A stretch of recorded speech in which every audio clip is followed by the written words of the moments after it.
Olá a todos, sejam muito bem-vindos. Este é o canal do YouTube da TV Damásio, a TV Damásio que leva para todos vocês temas jurídicos em profundidade, passando aqui, portanto, inúmeros professores, professores que explicarão de forma didática, fácil, o direito da melhor forma possível para você que está nos assistindo. Quer você seja, portanto, nosso aluno aqui da graduação em Direito, ou alunos da graduação em Direito de todas as outras universidades do país, alunos de pós-graduação, advogados, advogadas, profissionais aí da área do direito, sejam todos muito bem-vindos. É uma alegria e uma satisfação hoje recebermos aqui na TV Damásio o professor Fernando Loschiavo Neri, que vai trabalhar conosco um tema sempre atual, um tema importante e é hoje voltado, na verdade, para algo de suma importância, que é a pandemia, que é a Covid-19. O professor Fernando Loschiavo Neri trabalhará o tema Aspectos relevantes do direito sucessório na pandemia Covid-19. E você que está nos assistindo, você que está acompanhando, portanto, o canal do YouTube da TV Damásio, inscreva-se no canal, não esqueça, clica lá no sininho para você ser notificado de todos os vídeos, todas as apresentações da TV Damásio. Gostando do vídeo, seguramente você irá gostar, não esqueça. Dê um like para todos nós, porque por isso nos ajuda a propagarmos, a compartilharmos com um mundo de pessoas aí este vídeo e o próprio canal da TV Damásio. O nosso convidado de hoje já está aqui conosco e antes da leitura do seu currículo, que farei daqui a instantes, eu quero primeiro dar um alô. Olá, professor Fernando Loschiavo Neri, tudo bem? Tudo bem, professor Alexander Jacquini? Tudo bem, graças a Deus. E o senhor, tudo bem? Muito obrigado. Bem.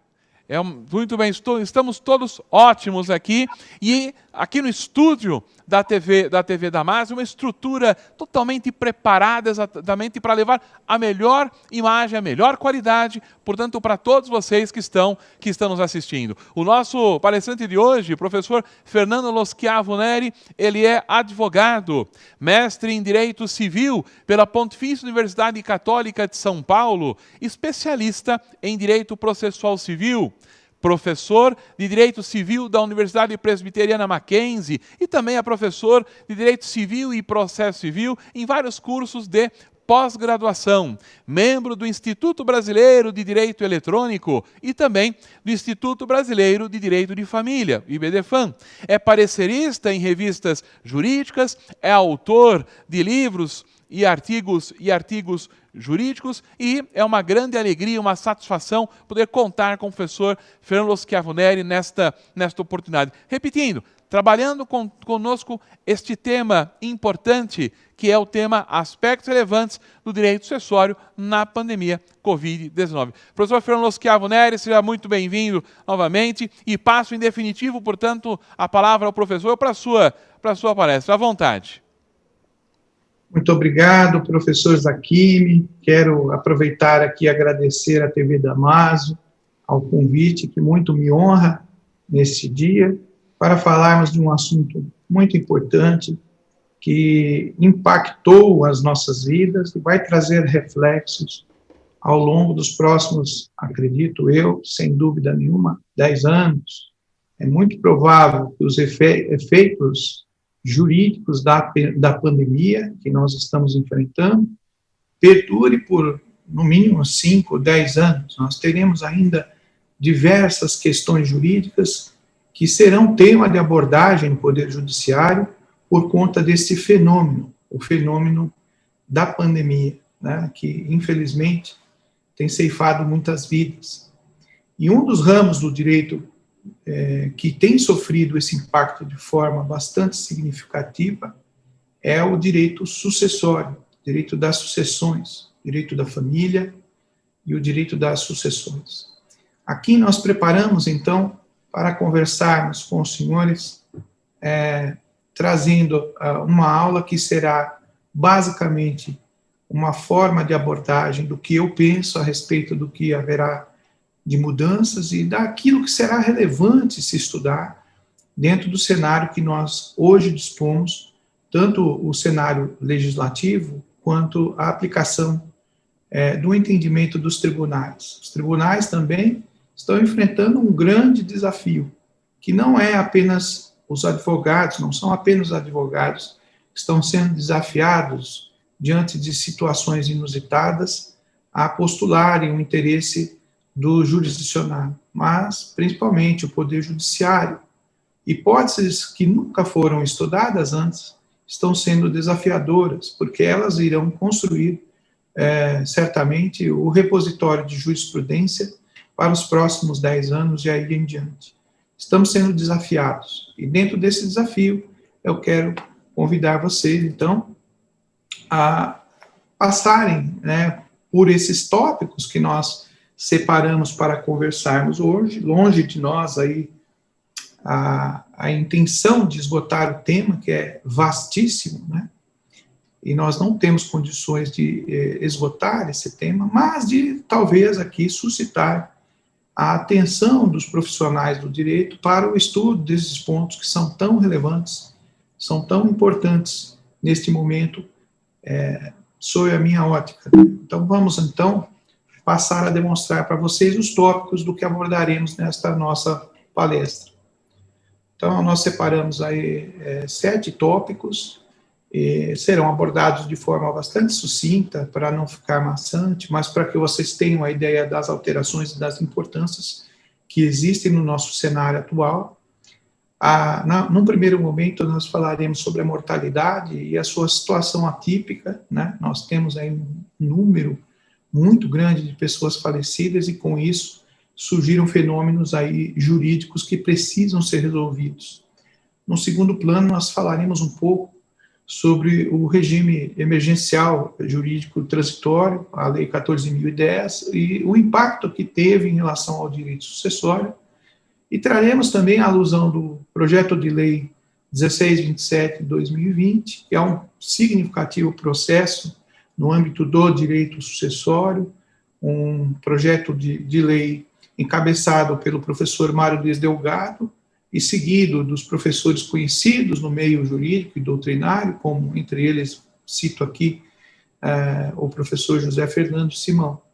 Então, esses juristas se preocuparam, através desse PL 1627, que na minha ótica é um dos mais relevantes que nós temos, está em tramitação, se preocuparam em trazer soluções práticas para situações provocadas pela Covid-19. Nós comentaremos, então, esse projeto de lei. E outros PLs que nós comentaremos são projetos de leis relevantes, mas que encontram-se arquivados e talvez, sob a minha ótica, deveriam ser desenterrados, desarquivados. Deveria haver um olhar diferenciado para esses projetos de lei, porque eles prevêem 3 projetos especificamente que trarei aqui: alterações do Código Civil, alterações da Lei do Marco Civil da Internet e, principalmente, no tocante ao aspecto da herança digital, que é um tema que trataremos no penúltimo tópico da nossa exposição.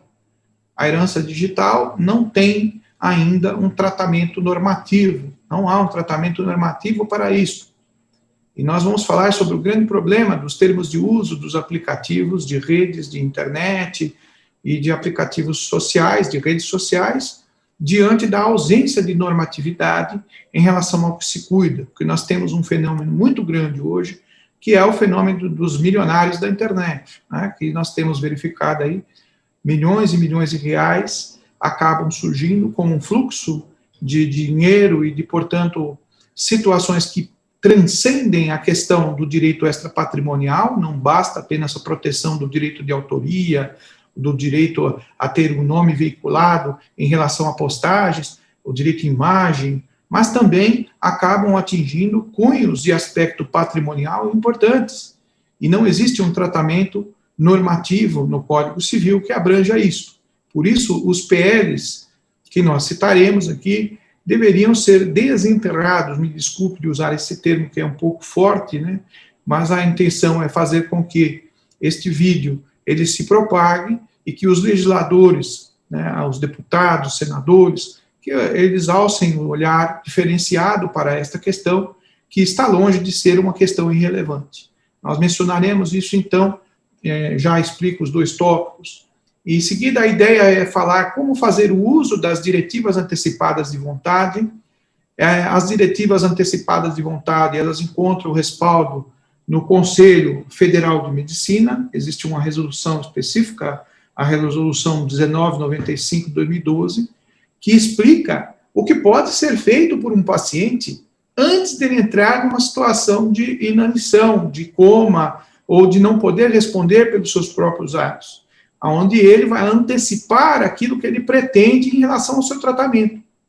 A chamada DAVI, a Diretiva Antecipada de Vontade, ela pode ser um instrumento importantíssimo nesse momento de Covid-19, dado o fato da incomunicabilidade da pessoa que está infectada pelo vírus com seus familiares, dado o fato também da temporária, né, impossibilidade de exercer alguns dos seus direitos, que seriam comuns em situações em que não houvesse o risco de contaminação, como nós estamos presentes diante desses casos. E, finalmente, falaremos sobre a sucessão testamentária, puxando também conceitos do RJET e do PL 1627, né, onde nós vamos trazer elementos importantes, abordados pelo jurista Mário Desdelgado, professor José Fernando Simão, que se referem, portanto, à coleta da prova de forma a tornar flexível aí a sucessão testamentária, possibilitando termos mecanismos que eu vou sugerir aos colegas advogados e aqueles que atuam na justiça, buscando a postulação de interesses, para facilitar aí a demonstração da manifestação de última vontade daquele que vai fazer a passagem, infelizmente, acometido pela Covid-19. O planejamento sucessório também tem brilhado neste momento. Por quê? Porque o planejamento sucessório evita uma série de discussões judiciais futuras.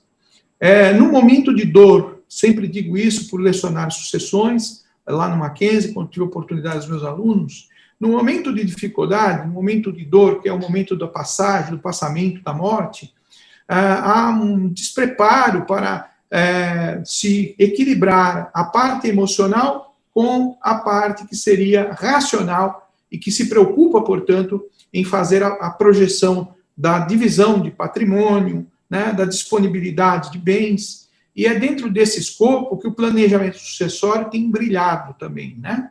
Tem sido muito procurado aí por médicos, pessoas que atuam na área da saúde, porque são pessoas que estão ligadas diretamente, portanto, aos problemas de infecção e correm risco, e há um aumento expressivo aí na procura pela lavratura de testamentos e pela propagação do chamado planejamento sucessório, que me parece é uma ferramenta de extrema importância neste momento que estamos vivendo. Então, esta aqui é a abordagem que farei dentro dos próximos 40 minutos que temos a respeito do tema. Vamos começar falando propriamente dito aqui das vítimas. Nós temos uma situação aqui de mortalidade atípica. Esta fonte que nós procuramos buscar é uma fonte oficial, né, do Ministério da Saúde, cujo link vocês podem ver ao lado direito inferior da tela.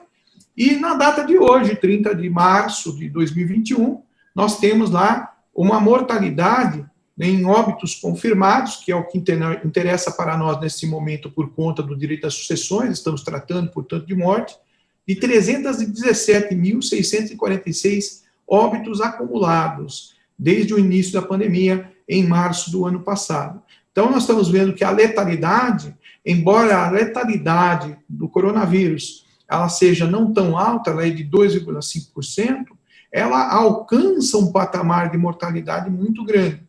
E eu gostaria, nesse instante, externar aí os meus sentimentos àqueles que estão me ouvindo e que, por acaso, infelizmente, tenham perdido familiares por conta desta peste que nós estamos procurando combater. Então, ficam aqui os meus sentimentos.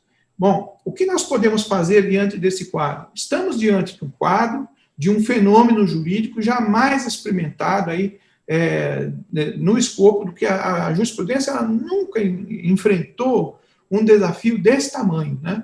São 317.646 óbitos, pensamos então num patamar até hoje de inúmeros processos de ordem previdenciária que serão propostos.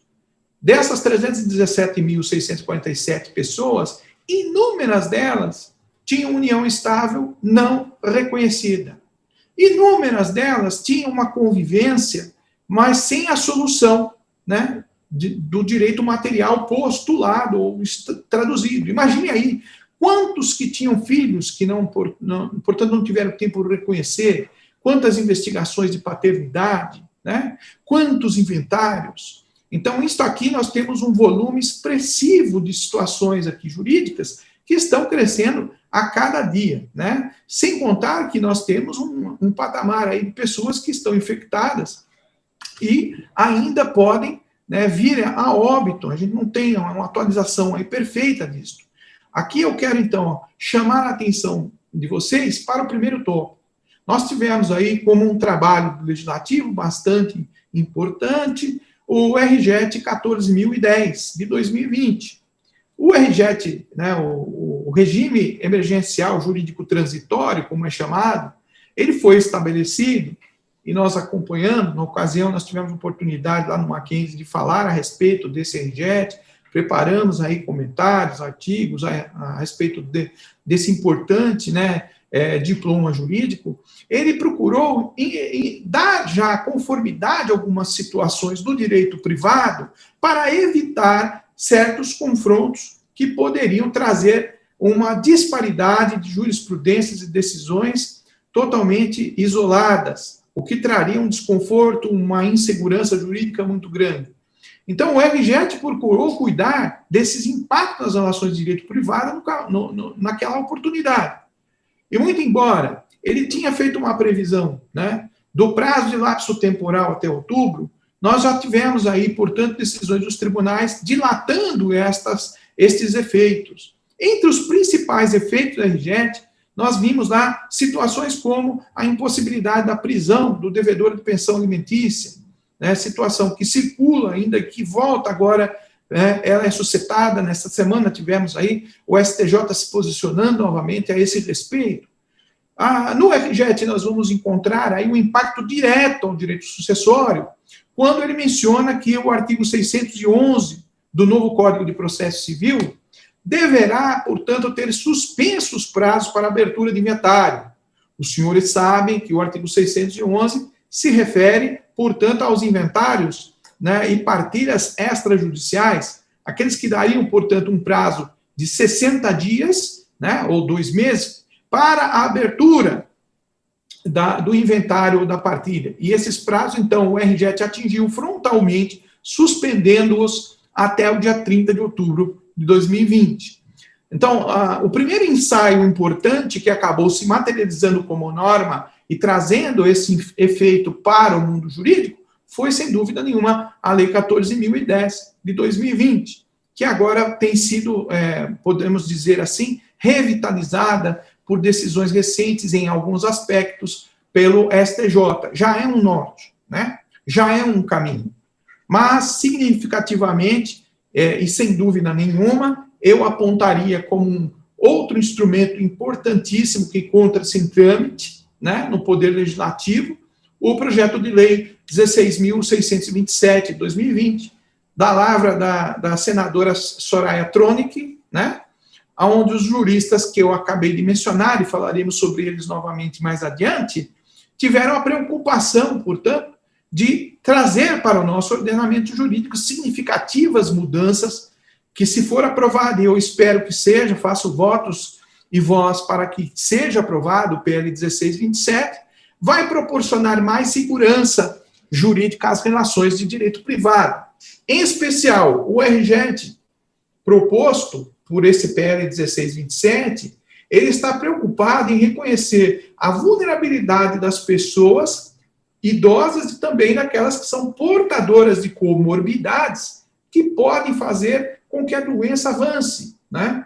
Vocês sabem, os senhores sabem, têm acompanhado na mídia, nos jornais, que as comorbidades, elas podem trazer um avanço, uma celeridade da doença para levar a um impacto morte. Então, essa situação é tratada no PL 1627, para que possa haver aí uma flexibilização de hipóteses como, por exemplo, o casamento. Ué, mas por que o casamento? porque o casamento resolve, e assim entenderam os juristas e muito bem colocaram, vai resolver uma série de problemas de pessoas que já estão vivendo juntas e que precisam ter o reconhecimento. E para que não houvesse problema em relação a patrimônio, né, para que não haja, portanto, um risco de uma confusão patrimonial, né, a sugestão que é concedida é que se faça, então, um regime de separação obrigatória, que se aplique o regime de separação obrigatória. Uma vez que o regime de separação obrigatória não vai ofender o patrimônio em relação aos herdeiros, mas também não vai desamparar a viúva ou o viúvo dentro do aspecto de ordem previdenciária. Isto assim observo. Resolve uma situação, né? Flexibilizando também a convolução desses casamentos. Por exemplo, a necessidade de estar apto para o casamento, todo o procedimento de habilitação.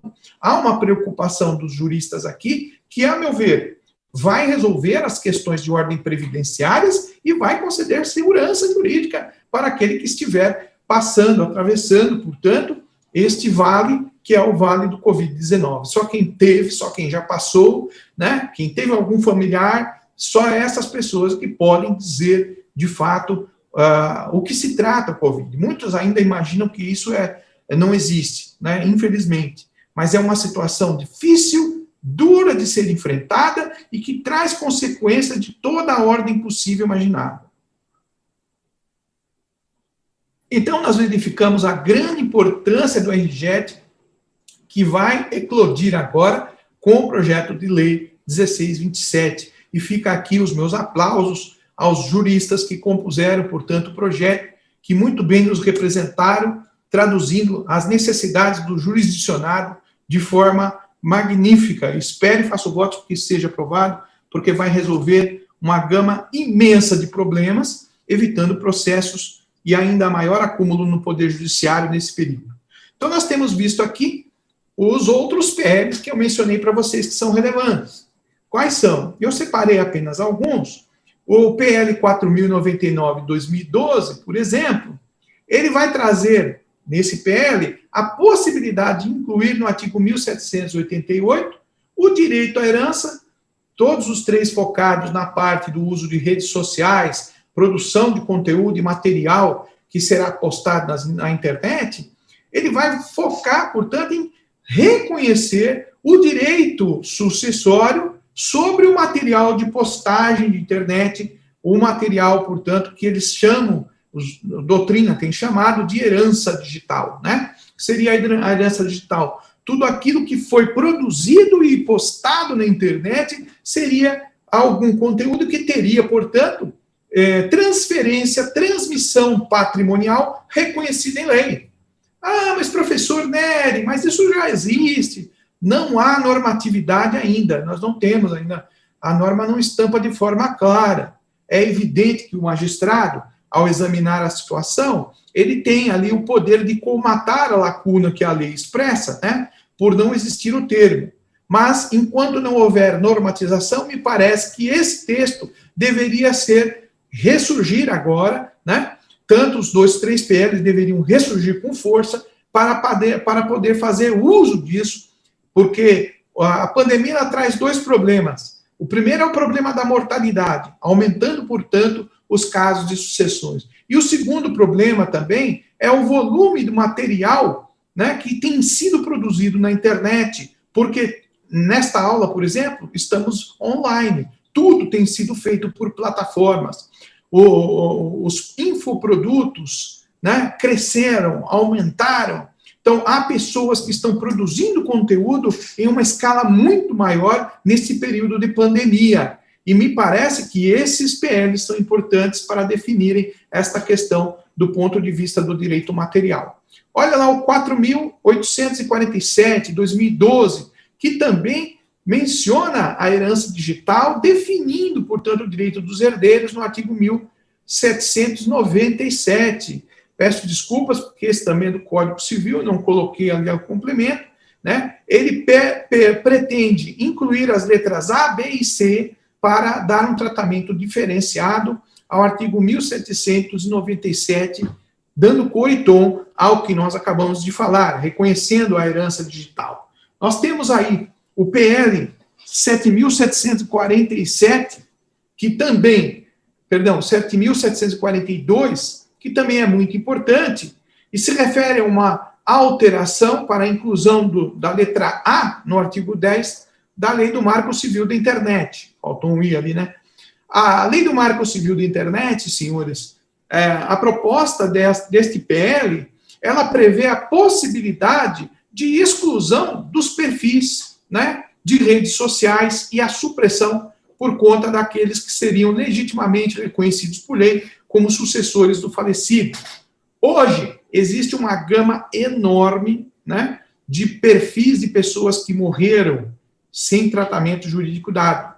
Facebook é verdade, e estabeleceu a possibilidade de colocar uma pessoa como herdeira lá do conteúdo digital de uma determinada rede, mas isso é um fenômeno que não está sendo tratado pelo legislativo com o rigor que deveria existir, né? Segundo projetos e pesquisas que existem e aulas que tivemos a oportunidade de assistir com especialistas no tema, se continuar da forma que vai, em 2070, né, o Facebook ele vai ter muito mais gente morta, né, com perfil do que pessoas vivas, né? Então, isso é uma porta também aberta para uma série de discussões, uma série de problemas, como, por exemplo, o hackeamento de perfis de falecidos, a utilização para golpes, e também nós temos que ter uma regulação para esse tema que é de extrema importância. Bom, falamos aí do cenário normativo, e agora vamos falar do que nós temos, que não é muita coisa, mas já podemos fazer uso do que nós temos. Quando há ausência de uma norma no campo, né, da legislação, nós nos apegamos ao quê? Às normativas, né, aos atos administrativos dos órgãos de classe.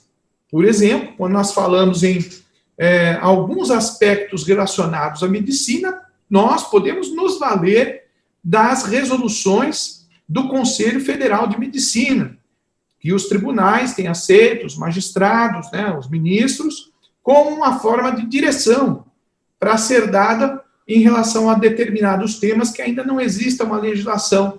Eles funcionam de forma, então, suprir a ausência da lei, a suprir aquela lacuna que está estabelecida. E aqui nós vamos levantar uma questão que é importante, né? Nós temos a DAV, que são as diretivas antecipadas de vontade, que já estão previstas na Resolução 1995/2012 e podem servir como uma forma de antecipação para aqueles que estão no grupo de risco, né?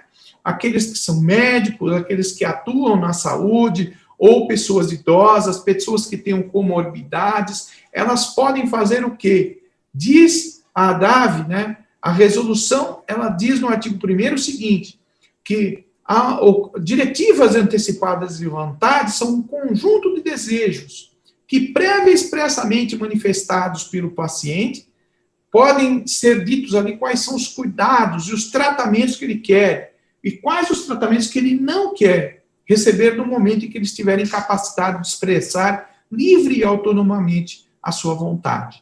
Nós hoje já temos aí uma evolução do entendimento do consentimento livre e informado, né, do consentimento esclarecido. O paciente deve saber o que é administrado sobre o seu corpo com antecedência, ele deve ter autonomia para decidir, e esta autonomia da vontade aqui, ela é expressa nessa resolução 1995, a fim de que ele possa ditar como ele quer ser tratado quando estiver incapacitado de expressar a sua vontade. A resolução 1995, ela também traz a ideia de que ele pode estabelecer uma pessoa como seu representante para tomar decisões em seu lugar, caso ele fique impossibilitado de tomar uma decisão. O artigo 1º, no parágrafo 1º, traz esta ideia e diz a forma como deve ser expressa essa sua vontade, né? O parágrafo 3º, que os senhores estão vendo na tela, deixa eu puxar aqui esse balão para poder ler com vocês de forma mais adequada. O parágrafo 3º ele diz que as diretivas antecipadas do paciente prevalecerão sobre qualquer parecer não médico, inclusive sobre os desejos dos familiares. E o médico ele deverá registrar no prontuário do paciente as diretivas antecipadas de vontade que lhe foram diretamente comunicadas pelo paciente. Então, o que pode ser feito para poder evitar tratamentos como nós temos visto? Porque hoje, com a pandemia, chegam relatos tristes e lamentáveis de pessoas que são simplesmente diagnosticadas com Covid, quando morrem são colocadas num saco e jogados num canto lá, sem nenhum cuidado em relação à dignidade que a pessoa humana deve ter, por exemplo.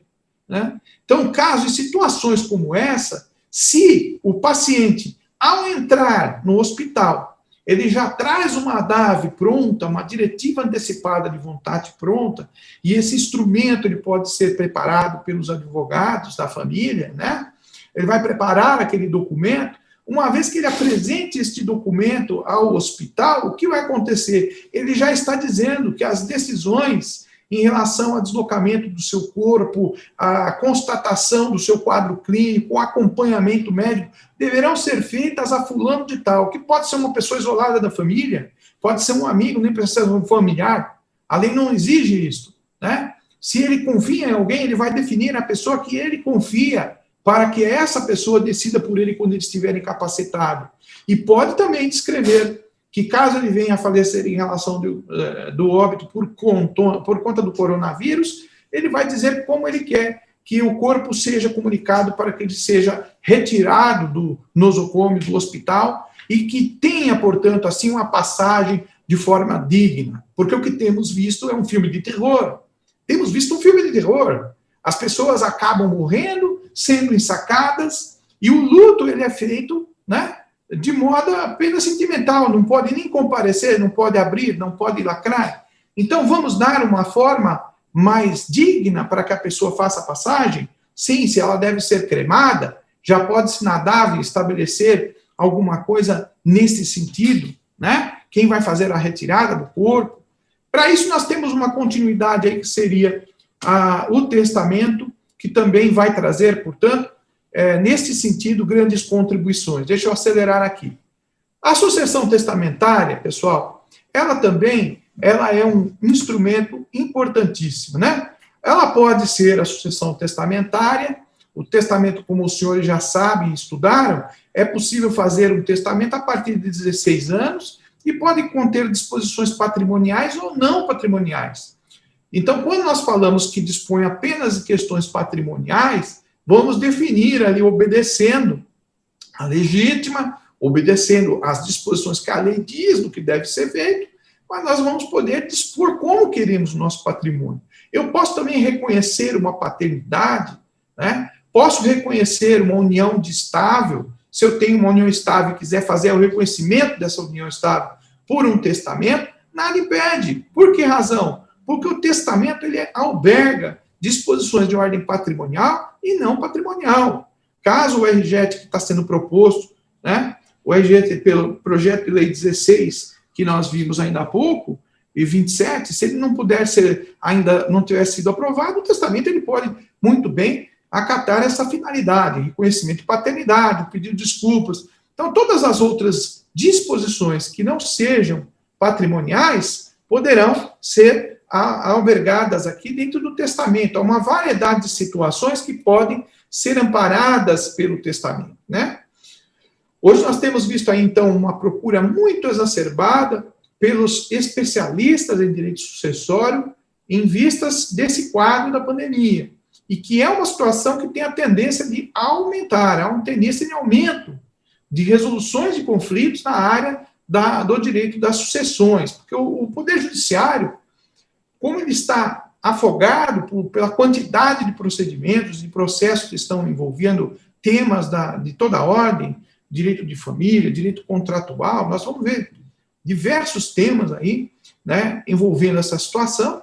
Nós precisamos procurar fazer o quê? Como advogados, como estudiosos dos direitos, temos que procurar caminhos que facilitem a identificação dos direitos de nossos clientes e que facilitem ao juiz também, deem mais conforto, caso tenha que ir para o judiciário, para evitar que haja, portanto, delongas em procedimentos judiciais por períodos muito grandes, né? Já dizia Rui Barbosa que a justiça tardia não é justiça, é injustiça.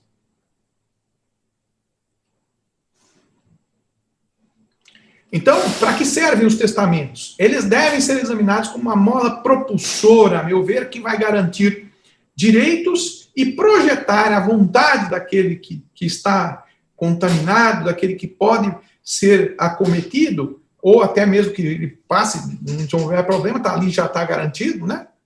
Vai permitir que ele passe para o pós-vida tranquilo, sabendo que não deixou aqui inúmeras situações a serem resolvidas, que é bastante chato, é bastante lamentável. Nós temos visto aí famílias desfeitas por conta também de litígio em torno de herança, né, e problemas dos mais variados possíveis. Então, eu devo escolher uma modalidade de acordo com a peculiaridade do caso.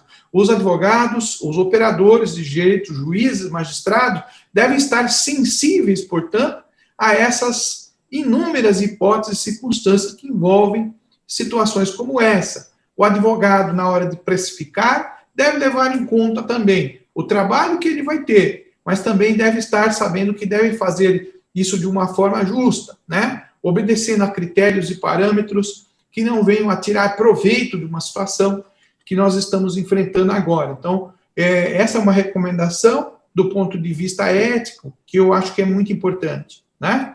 É claro que o trabalho deve ser remunerado, mas também nós devemos ter o lado humano de verificar a situação de grande dificuldade que todos atravessam neste momento. Então, o profissional ele deve fazer o uso dessas tecnologias que nós temos atuais para registrar de forma inequívoca a vontade do testador. Professor, o que eu faço para poder garantir um testamento? Existe testamento virtual? Não temos testamento virtual. Mas o PL 1627, ele poderá trazer eficácia de todos os testamentos que forem feitos por meios de mídia eletrônica nesse período, tá? Então, como este projeto de lei está em trâmite, o meu conselho seria: grave um vídeo, vídeo e áudio lá do cliente. Além de fazer um documento, grave, né? Se não tiver tempo de fazer documento, grave o vídeo e coloque pessoas como testemunhas que assistiram aquele vídeo, troque informações, seja lá por WhatsApp ou por outro instrumento. Existem sites hoje que possibilitam também a verificação da integridade, da autenticidade da fonte. Existem serviços, portanto, como Verifact e outros que eu poderia citar, que são muito importantes, porque eles vão dar, do ponto de vista jurídico, um tratamento para esses arquivos digitais, para que o juiz reconheça que não houve violação, afastando qualquer alegação aí de nulidade ou invalidade, né? Como se sabe, não pode fazer um recorte de um print na internet ou de um arquivo digital salvo de maneira que seja inadequado. Para que isso não ocorra, as plataformas de serviços têm sido bastante úteis, além de ser muito mais em conta do que uma ata notarial, que a ata notarial também é um instrumento de validade, sem duvidamente, é o melhor que existiria, né? Então, os testamentos, eles são uma mola muito importante, propulsora nesse momento, e aí todo aquele material que você tem o tratamento jurídico de gravar a mídia e tudo mais, colhendo as informações, esse material poderá ser respaldado, porque o PL 1627, ele traz essa ideia de convalidar os atos que tenham sido praticados durante a pandemia. Então, é muito importante que se destaque aqui este efeito, né? Os juristas estão aí, o professor agora fazendo menção a todos eles, Mário Luiz Delgado, João Ricardo Brandão Aguirre, José Fernando Sion e Maurício Bunazar. Eles contribuíram e nós destacamos aqui para vocês que eles estão garantindo os meios de eficácia de casamento, preservando os efeitos jurídicos de ato de vontade nesses tempos de peste e resguardando a vida e a saúde das crianças e pessoas idosas. Eu aconselho que vocês leiam o projeto de lei 1627, os que pretendem aprofundar, porque ele vai trazer também diversas disposições na área do direito de família, como, por exemplo, a questão do direito de visita durante o período de pandemia, com uma sugestão de que se faça, portanto, a convivência por meios virtuais. Isso é só um dos aspectos que estamos mencionando aqui. E já caminhando para o final da nossa exposição, a herança digital, que hoje tem sido um assunto bastante importante. Quando esse tema surgiu no início, muitos de nós poderíamos falar, que vai herança digital? Isso aí não serve para nada, né? Muitos ignoravam, portanto, a possibilidade de haver relevância nisso. Mas a herança digital ela tem se destacado como um ponto importantíssimo nesse momento, porque, como já mencionei no início, a produção dos conteúdos digitais está proporcionando que pessoas fiquem milionárias num período curto de tempo. Temos diversos influencers e youtubers aí que estão enriquecendo com a visualização do seu material e com a monetização, que também é realizada através da assinatura por termos de uso desses canais. Então, quando nós falamos desses canais e dos termos de uso, veja, nós temos um contrato de uma relação jurídica de direito privado, que é realizada ali entre o usuário da plataforma, né, e a plataforma em si, que vai passar a remuneração, mas não há um tratamento de transmissão, né, patrimonial ou a transmissão do direito imaterial produzido para os familiares. Né? Não existe um tratamento ainda jurídico normatizado. E isto causa fenômenos que estão sendo sede de discussão nesse momento. Como, por exemplo, menciono aqui o falecimento do Gugu Liberato, né, que foi muito conhecido.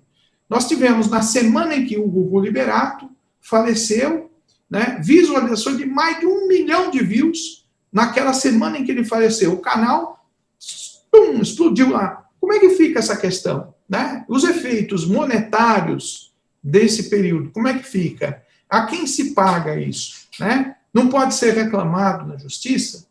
Então, vejam, me parece que essa é uma seara que vai trazer discussões interessantes e vai proporcionar tratamentos. Hoje, por exemplo, já se fala em funeral virtual. Não sei se vocês já ouviram falar.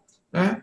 Então, existe um site lá que foi preparado para as pessoas que são vítimas da Covid, e existe já alguns sites internacionais. No Brasil existe o Memorial, né, daqueles que foram vítimas da Covid, que é um site que possui, portanto, ali o nome de todas as vítimas desta doença. Então, a pessoa vai lá, introduz o nome e faz um briefing da biografia. O fato da infecção impossibilitar fazer um funeral acabou incluindo aqui uma nova modalidade fúnebre, que seria guardar a memória de quem partiu. Né? Fala-se, então, portanto, em uma nova situação, há uma nova situação, que é a situação da preservação daquelas pessoas, de quem foram, da identidade de quem foram, ao contramão do sentido da ideia de esquecimento. Né? O ator Robin Williams, não sei se vocês sabem, mas ele deixou um testamento, e nesse testamento ele estabeleceu que não poderia haver nenhuma exploração das suas imagens após 25 anos de falecimento. Ele proibiu aí o uso das suas projeções de imagem para esse fim. Então, quando nós falamos em herança digital, aqui ressalto, portanto, que há um mundo aí, um universo de situações que podem ser importantes para todos nós, né? Aqui eu tinha pulado esse slide, mas o horário, nosso reloginho não para, né? Então, eu vou recomendar que vocês olhem com atenção, né? Esse slide aqui, ele se refere aos artigos 1879, que fala com relação ao prazo para a convalidação do testamento em circunstâncias especiais.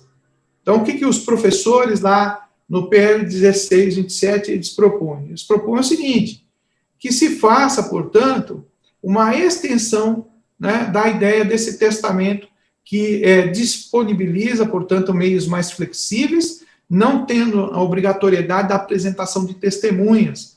Como vocês sabem, o artigo 1879 ele traz um testamento nesta linha, que já era respaldado, né, pelo enunciado 611 da 6ª Jornada de Direito Civil. Então, atentem aí para isso que eu tinha pulado e agora falamos. Então, hoje nós temos, voltando à herança digital, 4 bilhões de usuários ativos nas redes sociais. Isso gera um acervo de patrimônio relacionado a fotos, games, vídeos, músicas, filmes, de centenas ou milhares de mensagens particulares, moedas virtuais, senha de banco, as chamadas criptomoedas também é uma situação. Como é que fica aí o Bitcoin, né? A pessoa faleceu, deixou lá não sei quantos milhares de Bitcoins. Como é que vamos fazer o tratamento jurídico disso? Onde é que está dispondo? Como é que vamos tratar dessa questão? Que é uma questão extremamente relevante, né? Não temos legislação, pessoal. Aos juristas que iniciam a sua jornada, aos formandos, advogados recém-formados, analisem com bastante atenção para este nicho, né, que é um nicho interessante e de pouquíssimos profissionais habilitados a trabalharem. Você já perguntou o que nós vamos fazer com esses perfis? Esses perfis, eu digo de uma forma clara para vocês, enquanto não houver tratamento jurídico, as plataformas de aplicativo vão ficar cada vez mais ricos, né? Cada vez mais ricos, porque não tem tratamento, o dinheiro fica lá, né? Então, tem que haver o quê? Um planejamento sucessório. Aí nós vamos falar do planejamento, que também é um ramo do direito importante. É lógico que eu não tenho mais tempo, meu tempo está esgotado para falar a respeito do planejamento sucessório, mas o planejamento sucessório não é só você procurar montar uma holding aí para poder garantir que o patrimônio da família seja reservado, seja garantido, né? Evitar que haja cobrança. Existe todo um planejamento voltado para a parte tributária, onde nós podemos evitar aí a cobrança de tributos em cima da transmissão em razão da morte. Isso deve ser examinado com muita cautela. E quem entra nesse cenário? A figura do advogado.